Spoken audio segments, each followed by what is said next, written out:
বাজে 10:51। আমরা আটপুকুর পরে আটকা পড়ছি। এখন এই বৃষ্টি ঝড় হইতেছে, ঝড়ের মধ্যে এই পাকা আমটা পাইছি। অনেক সুন্দর কালার, আমটা অনেক সুন্দর। এই আমটা পাইছি আমরা। এখানে আছে বিল্লু ভাই।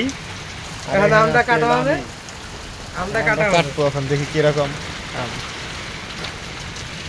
আমাদের রিক্সায় তো আবার ব্লেড নাই, আমার একটা লোহা কাটা হেক্সো ব্লেড ছিল, সেটা দিয়ে কাটতেছি এখন। যেখানে সমস্যা সেখানে সমাধান। হেক্সো ব্লেড দিয়ে ভালো আম ধরে না, কারণ এটা লোহার ব্লেড, এতে কি আর আম কাটানো যায়? তারপর একটু চেষ্টা করি, কারণ লোহা হচ্ছে শক্ত জিনিস, আম হচ্ছে নরম জিনিস। যাক, বসাইতে পারলাম। এখন কুচু কুচু দিচ্ছি। ও লাঙ্গো, দেখি তো মিষ্টি না।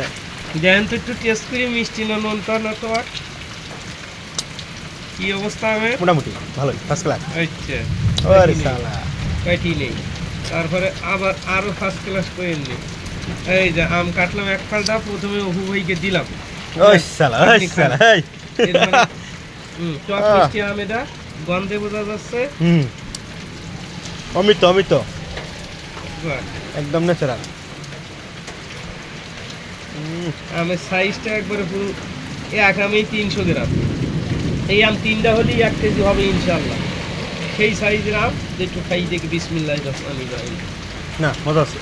হুম, হ্যাঁ, গাছ থেকে আমের স্বাদই আলাদা। আমি কিন্তু পোকাও নাই, চরম মজা।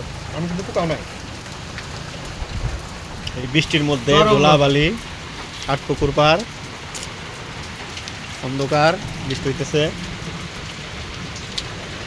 একটা কাঁচা আমও পাইছি, ওটা বাসায় রেখে দেবো, পরে খাবো। হ্যালো ভাই, ফার্স্ট ক্লাস। হ্যাঁ, আরো 2-4টা বন্ধু ভালো।